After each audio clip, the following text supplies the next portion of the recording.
बस ठीक है।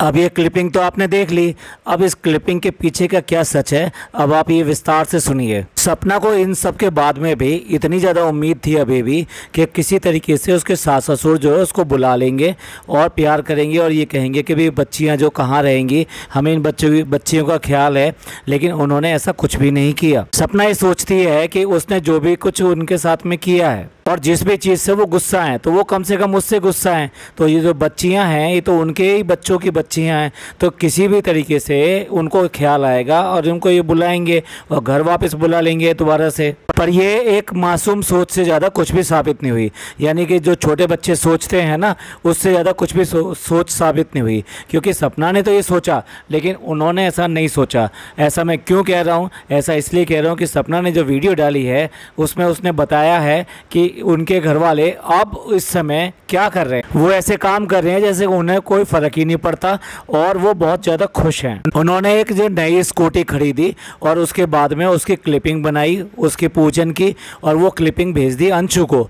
लेकिन क्या है, अंशु का व्हाट्सअप जो है सपना के पास में भी लॉगिन है। इस तरह से व्हाट्सअप ना लैपटॉप और आपका मोबाइल दोनों पे लॉगिन रहता है, तो ऐसे लैपटॉप जो सपना के पास में है उसमें व्हाट्सअप है और उसमें ही लॉगिन है, दूसरा जो व्हाट्सअप जो है उसके अंशु के मोबाइल में है। तो इस तरीके से उन्होंने ये वीडियो भेजी अंशु को। जो कुछ लोग ये समझ रहे हैं ना कि भाई सपना को उन्होंने वीडियो भेजी है, ऐसा नहीं है, उन्होंने उसके लिए कुछ भी सोचा ही नहीं, या ये कहिए कि उनकी ज़िंदगी में अब ये कुछ मायने रखती ही नहीं, तो इसलिए उन्होंने ये वाली वीडियो भेजी है अंशु को, जो कि सपना को मिल गई और उसने सपना ने देखी। उसमें वो उसकी जो सास हैं वो स्कूटी की पूजा कर रही हैं, सेवल कर रही हैं, जो इस बात को बताता है कि उन पर इस बात का रत्ती भर भी फ़र्क नहीं पड़ा।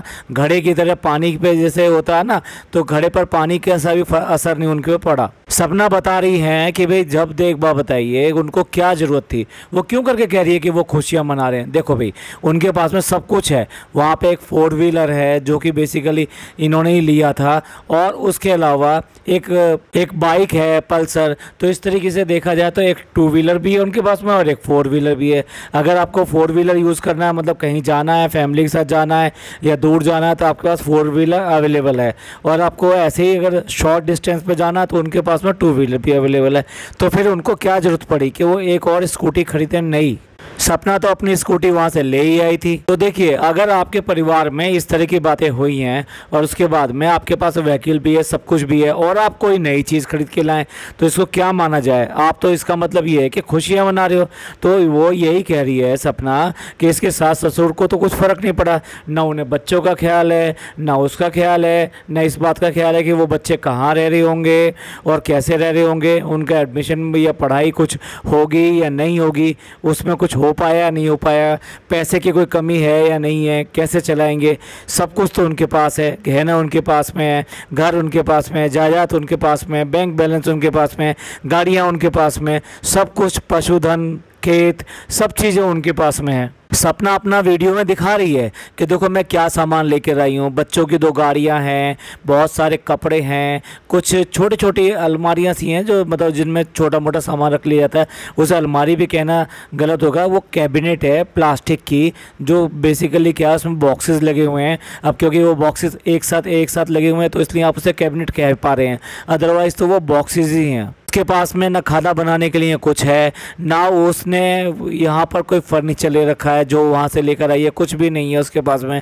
तो ऐसा देखा जाए तो उसने वो दिखाया है, और यहाँ ही नहीं उसने वहाँ पर भी दिखाया था, उस घर में भी दिखाया था जब वो सामान बांध रही थी कि मैं यहाँ से कुछ भी नहीं लेके जा रही, और वो अपने पूरे दावे के साथ कहती है कि मैं अगर वहाँ से एक भी चीज़ वहाँ से उनकी लेके आई हूँ तो वो बोल सकते हैं मुझे कि सपना यहाँ से ये चीज़ लेगी, और मैं विश्वास दिला के ये कहती हूँ कि मैं एक सुई या के लिए सुई या धागा, कोई भी ऐसी छोटी से छोटी चीज़ उनकी यहाँ पर नहीं लेकर आई हूँ। जाए इसके उनके बारे में फ़िक्र करें। वो सपना बता रही है कि मेरे को 3 दिन पूरा जूते रिगड़ने पड़ गए और उसके बाद में ये रेंट पर एक फ्लैट मिला है उसको। भाई ये तो लेडीज़ है और साथ साथ इसके साथ में 2 छोटे बच्चे हैं। मैंने अपना जॉब शिफ्ट किया था और महाराष्ट्र गया था, और वहाँ पर मुझे जो है वहाँ पर रूम तलाशने में, यानी अपना फ्लैट लेने में बहुत मुश्किल आई। और सबसे ज़्यादा टेंशन इस बात की होगी कि 1 हफ्ते के अंदर अंदर फैमिली शिफ्ट करनी थी, वो भी इतनी दूर, और उसके बाद में वहाँ पर फ्लैट लेना था और फ्लैट मिल नहीं रहा था। कोई भी जिसको भी देखो वो फ्लैट कोई ना कोई प्रॉब्लम होती थी या फिर फ्लैट वाला मना कर दिया करता था बाहर के आदमी देखकर। सोचिए जो 2 बच्चियों के साथ में अकेली है और उसके साथ में कोई है भी नहीं, और वो दिन रात ये फ्लैट कभी वो फ्लैट इस तरह से देख रही है, लेकिन कोई भी उसको क्लिक नहीं हो रहा कोई भी, या फिर ये कि कोई भी उसकी बात बन नहीं पा रही है। तो ऐसे में उसको कितनी पीड़ा हुई होगी, कितना दर्द हुआ होगा, उस बात का तो कोई अंदाज़ा ही नहीं है। बजाय इसके कि उसकी ये पीड़ा वो समझ पाते, लेकिन उसके अलावा उन्होंने जो किया वो उसके बिल्कुल विपरीत काम किया। सपना को बहुत ज़्यादा इस बात का दुख हो रहा है कि एक बार फ़ोन करके कम से कम, बच्चे तो उन्हीं के हैं, बच्चों के बारे में ही बात कर लेते या बच्चों से बात कर लेते कि बच्चे ठीक हैं या नहीं है। नहीं बुलाना, नहीं आना, नहीं जाना, नहीं देखना, कोई बात नहीं, लेकिन कम से कम बच्चों की खातिर कम से कम एक बार तो उन्होंने उनको देख लिया होता।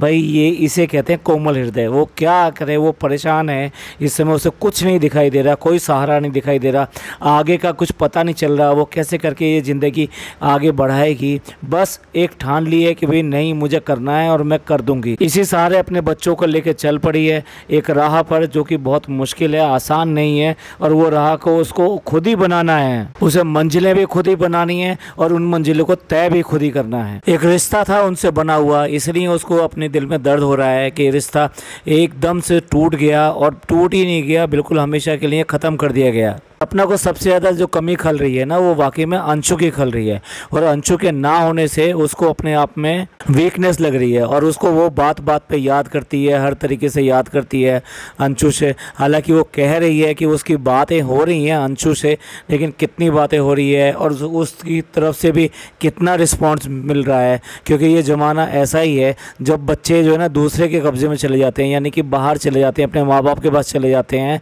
वापस, तो उनके माँ बाप की उन्हें सुननी पड़ती है, और जैसा माँ बाप कहते हैं वैसे करना पड़ता है।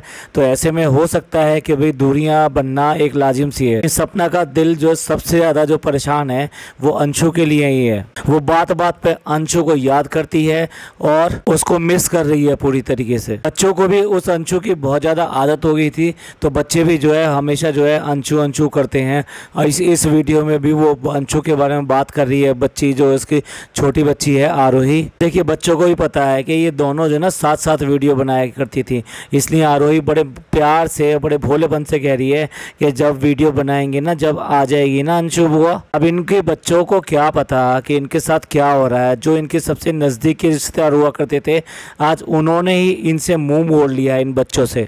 एक बार भी नहीं सोचा कि कहीं ना कहीं जो इनके बेटे हैं, उनकी कहीं ना कहीं इनके अंदर भी जो है आत्मा है, और जब ऊपर जाएंगे तो अपने बच्चों को, यानी अपने दोनों बेटों को क्या मुंह दिखाएंगे कि हमने तुम्हारी बच्चियों के साथ में क्या किया। सपना के अनुसार उनके घर में जो भी कुछ है ना आज की डेट में, वो उतना नहीं था जो वो शादी होकर आई थी। शादी के बाद में ये सब जो उसके बैंक बैलेंस और जायदाद और ये जो प्लॉट्स हैं, ये घर है, ये सारी चीज़ें उसके बाद में बनी हैं। ये दोनों बेटों ने कमाया, और फिर उसके बाद में इसने भी कमाया, सपना ने भी कमाया, और अच्छा कमाया। वो कौन सा अपने साथ ले गया? नहीं, उसने सारे पैसे विश्वास में, भाई अपने ससुर को, अपने पति को कौन नहीं देता, तो उसने सारे पैसे अपने जब जब उन्हें ज़रूरत पड़ी तो दे दिए। जो उसके नाम से जो छोटे मोटे जो 2-1 प्लॉट ले रखे थे, वो भी ज़रूरत पड़ने पे उनको भी बेच दिया गया, और ये कह दिया गया कि भाई चलो वहाँ पे मथुरा में घर लेंगे, तो बड़ा घर लेंगे, तो डेफिनेटली उसके लिए पैसा चाहिए, तो वो पैसा उसने वहाँ पर लगा दिया, यानी प्लॉट बेच के वो पैसा भी वहाँ चला गया। जो कमी पड़ी तो फिर उसने अपने बैंक से जो चेक काट के दिया, और उससे वो वाला प्लॉट खरीदा गया। लेकिन उसको मिला क्या? ना फार्म हाउस मिला, ना वो वाला प्लॉट मिला, ना ही कोई हिस्सा मिला घर के अंदर, और गांव में जो है सारा उसमें से कुछ मिलने का तो मतलब ही नहीं है। यहाँ तक कि उसके जो गहने थे जितने भी, वो भी वहाँ रख लिए। देखो भाई, शादी के बाद में जो गहने वगैरह जो होते हैं, ये स्त्री धन कहलाता है, यानी कि ये लेडी का होता है, औरत का होता है शादी के बाद में। उससे पति का भी कोई मतलब नहीं होता, वो सारे गहने उसी के माने जाते हैं, उसी का धन माना जाता है। तो फिर ऐसी चीज़ पर आप अपना अधिकार कैसे जमा सकते हैं? चलिए, सपना इस टाइम जो है एक कश्मकश में घूम रही है और झूल रही है इसमें कि भाई काश काश काश वो लोगों को ख्याल आता और वो लोग बात कर लेते, वो लोग बुला लेते, वो लोग बच्चों को पूछ लेते अगर बुलाते नहीं तो। लेकिन ये तो किसी तरीके से हो ना सका और लगता भी नहीं कि किसी भी तरीके से होगा भी। भगवान उसको जो हिम्मत दे ये सब चीज़ें सहन करने की और आगे बनाए रखने की अपनी हिम्मत को और लड़ने की, क्योंकि भविष्य में उसे अभी और बहुत सारे काम करने हैं अपने बच्चों के लिए। आप सब लोगों से भी प्रार्थना है कि वो अपना सपोर्ट पूरी तरीके से बनाए रखिए। चलिए मिलते हैं अगले पॉडकास्ट में। ये पॉडकास्ट आपको अच्छा लगा हो तो प्लीज़ लाइक कीजिए, सब्सक्राइब कीजिए, शेयर कीजिए। थैंक यू, धन्यवाद, शुक्रिया।